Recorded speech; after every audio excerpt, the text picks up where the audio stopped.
रामायण की बड़ी सिद्ध चौपाई है, लाखों घरों में ये चौपाई गूंजनी चाहिए। अपने बच्चों को भी याद करा दीजिए। रामचरितमानस के अयोध्या कांड के दोहा नंबर 128 के नीचे की सेकंड नंबर की चौपाई है। ठाकुर जी के सामने थाली रखिए, तुलसी पत्र रखिए, हाथ में घंटी बजा करके भगवान का भोग लगाइए और ये चौपाई जरूर बोलिए, 5 बार बोले। तुम ही निवेदित भोजन करही, प्रभु प्रसाद पट भूषण धरही। ये समझ लीजिएगा कि आनंद आ जाएगा। ग्रंथाकार कहते हैं, महर्षि वाल्मीकि जी कहते हैं, जिनके घरों में आपका भोग लगा करके भोजन होता है, आप उनके हृदय में अवश्य में वास कीजिएगा। ठाकुर जी का भोग लगाने से 3 चीजें आपके हृदय में बैठेंगी, राम लक्ष्मण और जानकी, यानी सत्य, त्याग और शांति। लोगों को यही तो चाहिए, तीनों चीजें। जो 14 स्थान बताए जा रहे हैं कि भगवान कहते हैं मैं कहाँ रहूं। देखिए महात्मा की कितनी बड़ी महिमा है। साधु परमात्मा को भी रहने के लिए स्थान बताता है। तुम्हें कहाँ रहना है, हम बताते हैं ना कि तुम्हें कहाँ रहना है। तो भगवान ने ये वायदा किया था कि जो जो स्थान आपने बताए उस स्थान पर मैं विराजित होऊंगा। तो इस प्रयाग की कथा से मैं आप सबको आग्रह पूर्वक निवेदन करूंगा कि आप भगवान का भोग लगा करके ही घर की रसोई शुरू कीजिए। ये चौपाई एक बार और बोलता हूं, तुम्हें निवेदित भोजन करही, प्रभु प्रसाद पट भूषण धरही। बहुत लोग कहते हैं भगवान खाता तो है नहीं। मैंने कहा नहीं खाता तो भी भोग लगाइए, वो खाता है। जैसे फूल की खुशबू हम लें, बड़ी इसमें से खुशबू आ रही है, इसकी सुगंधी मैंने ली, यदि इस फूल को तौला जाए तो इसका वजन एक रत्ती भी कम नहीं होगा। इसका वजन पूरा है, इसकी खुशबू मैंने ली। उसी प्रकार से भोजन का थाल भगवान के सन्मुख जाता है तो परमात्मा भक्त के भाव की सुगंधी ले लेते हैं। रोटी दाल चावल उतने के उतने ही बने रहते हैं। हाँ, वैष्णव जगत में जीवन जी रहे हैं तो कम से कम दोपहर का जो भोग है तो वो राज भोग लगना चाहिए। एक होता है बाल भोग, एक होता है राजभोग। तो दोपहर में राजभोग में तो दाल चावल रोटी फुल्का जो भी बनता है वो सब। शाम को आप रोटियों का भोग न लगाएं।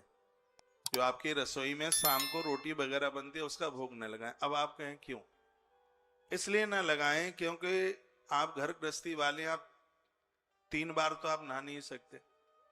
अब रात्रि को आपकी रसोई का भोग भगवान को लगेगा तो आपको स्नान करके बनाना होगा, ये नियम है। आपको नहा करके बनाना पड़ेगा। यदि दिन में आपकी रसोई जूठी खूंटी भी हो गई है, कुछ लहसुन प्याज का तड़का बड़का लगा दिया तो सब धुलाई करनी होगी। तो रात्रि को नियम ले लो कि दूध का भोग लगाना है, सुबह मिश्री का भोग लगाना है और दोपहर में दाल रोटी चावल जो भी कुछ आपने बनाया है घर में, आप उसका भोग लगाइए। एक बार तो 24 घंटे में से भगवान का भोग लगे।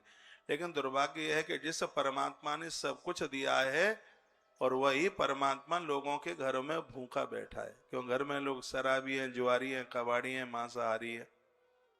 तो घर की स्थितियां तो ऐसी खराब हो गई हैं। अभी मैं सिलीगुड़ी में था, पश्चिम बंगाल में, कुछ समय पहले। वहां मैंने एक बात बोली थी। मैंने उन सबको कहा था कि भैया दुकान न चले चिंता न करना, मकान न बन पाए बिल्कुल चिंता न करना, बच्चा भी विवाह नहीं हो पा रहा है तो ये भी कोई चिंता की बात नहीं है।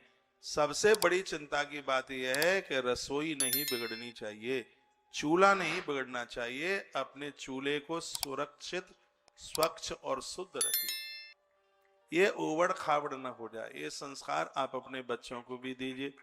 जो माता पिता सुपारी भी नहीं खाते, बच्चे शराब पीते हैं, मांस मीट खाते हैं।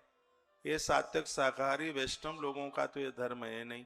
तुलसी आंगन में है लेकिन बच्चे नॉनवेज खाते हैं। आप संस्कार सभ्यता क्या दे पाए?